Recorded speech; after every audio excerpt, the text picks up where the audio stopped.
नमस्कार, ये आकाशवाणी शिमला है। अब आप राजकुमारी चंदेल से प्रादेशिक समाचार सुनिए। प्रधानमंत्री नरेंद्र मोदी ने कहा है कि राष्ट्रीय शिक्षा नीति 2020 21वीं सदी के भारत को नई दिशा देगी। 21वीं सदी में स्कूली शिक्षा पर राष्ट्रीय सम्मेलन को संबोधित करते हुए आज प्रधानमंत्री ने कहा कि राष्ट्रीय शिक्षा नीति नए भारत की आकांक्षाओं, अपेक्षाओं और आवश्यकताओं को पूरा करने का माध्यम बनेगी। उन्होंने कहा कि नई नीति अनेक लोगों के पिछले 4-5 वर्षों के अथक परिश्रम का परिणाम है। प्रधानमंत्री ने कहा कि इस नीति को लागू करने के बारे में माईगॉव पोर्टल पर एक सप्ताह के भीतर 15 लाख से अधिक सुझाव मिले हैं। नरेंद्र मोदी ने कहा कि बच्चों के लिए सीखने के आसान और अभिनव तरीके खोजे जाने चाहिए। इस अवसर पर केंद्रीय शिक्षा मंत्री रमेश पोखरियाल निशंक ने कहा कि राष्ट्रीय शिक्षा नीति का मुख्य उद्देश्य वैज्ञानिक सोच के साथ विद्यार्थियों का समग्र विकास करना है। प्रदेश सरकार राज्य के दूर दराज और दुर्गम क्षेत्रों में सेवाएं दे रहे एसएमसी शिक्षकों की मदद करेगी। मुख्यमंत्री जयराम ठाकुर ने आज विधानसभा में प्रश्नकाल के दौरान एक प्रतिपूरक प्रश्न के उत्तर में कहा कि राज्य में इस समय 2555 एसएमसी शिक्षक हैं। उन्होंने कहा कि मानवीय दृष्टिकोण के तहत सरकार इनके लिए मदद का रास्ता बना रही है। मुख्यमंत्री ने कहा कि इन शिक्षकों की हाईकोर्ट में पुनर्विचार याचिका दाखिल नहीं हुई है। ऐसे में सरकार इन्हें सुप्रीम कोर्ट में याचिका दायर करने में मदद कर रही है। जयराम ठाकुर ने कहा कि एसएमसी शिक्षकों के मामले में कुछ कानूनी पेचीदगियां हैं जिन्हें ठीक करने में समय लगेगा। इस संबंध में विपक्ष के नेता मुकेश अग्निहोत्री ने प्रतिपूरक सवाल के माध्यम से मामला उठाया। इससे पहले नई राष्ट्रीय शिक्षा नीति को लेकर कांग्रेस सदस्य आशा कुमारी के मूल सवाल के जवाब में शिक्षा मंत्री गोविंद ठाकुर ने कहा कि नई नीति को प्रदेश में चरणबद्ध तरीके से लागू किया जाएगा।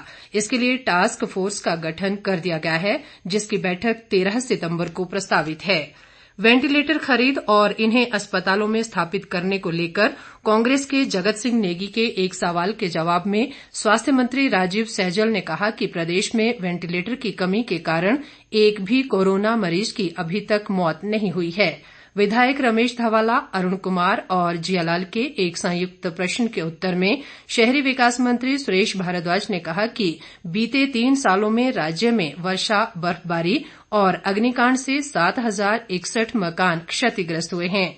विधायक राजेंद्र राणा और विक्रमादित्य सिंह के एक सवाल के लिखित उत्तर में मुख्यमंत्री ने सदन को बताया कि प्रदेश सरकार पुलिस कर्मियों की डाइट मनी में बढ़ोतरी पर विचार कर रही है।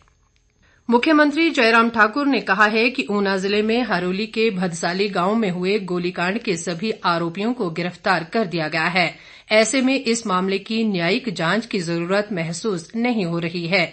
वे आज विधानसभा में विपक्ष के नेता मुकेश अग्निहोत्री द्वारा इस संबंध में ध्यानाकर्षण प्रस्ताव के माध्यम से उठाए गए मामले के जवाब में बोल रहे थे।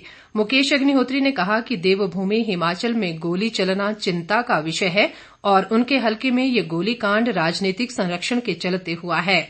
उन्होंने आरोप लगाया कि सिस्टम की निष्क्रियता के कारण चौकीदार की हत्या हो गई। अग्निहोत्री ने इस मामले की न्यायिक जांच की मांग भी की। मुख्यमंत्री ने कहा कि जमीन से संबंधित विवाद के बाद यह हत्या हुई है। उन्होंने कहा कि इस मामले की जांच के लिए एसआईटी बनाई गई थी। उन्होंने कहा कि इस मामले से जुड़े सभी आरोपी गिरफ्तार हो चुके हैं और हथियार भी बरामद कर दिया गया है। मुख्यमंत्री ने कहा कि इस मामले में फॉरेंसिक विशेषज्ञों द्वारा एकत्र साक्ष्य परीक्षण के लिए भेजे जा रहे हैं और प्राथमिकता के साथ जांच जारी है। केंद्र सरकार ने 15वें वित्त आयोग की सिफारिश के तहत 13 राज्यों को post devolution revenue deficit grant की 6,157 करोड़ की राशि जारी कर दी है। केंद्रीय वित्त व कारपोरेट मामले राज्य मंत्री अनुराग ठाकुर ने ये जानकारी देते हुए बताया कि इसमें हिमाचल प्रदेश को सितंबर माह के 952 करोड़ 58 लाख 33 हजार की राशि जारी की है। उन्होंने कहा कि केंद्र सरकार सभी राज्यों के साथ बेहतरीन तालमेल के साथ चुनौतियों से निपटते हुए जन कल्याण के प्रति समर्पित है। अनुराग ठाकुर ने कहा कि हिमाचल में विकास कार्यों को जारी रखने व कोरोना आपदा से निपटने में ये राशि मददगार साबित होगी। उन्होंने इसके लिए प्रधानमंत्री नरेंद्र मोदी और केंद्रीय वित्त मंत्री निर्मला सीतारमण का आभार जताया है। इसके साथ ही ये समाचार बुलेटिन समाप्त हुआ। नमस्कार।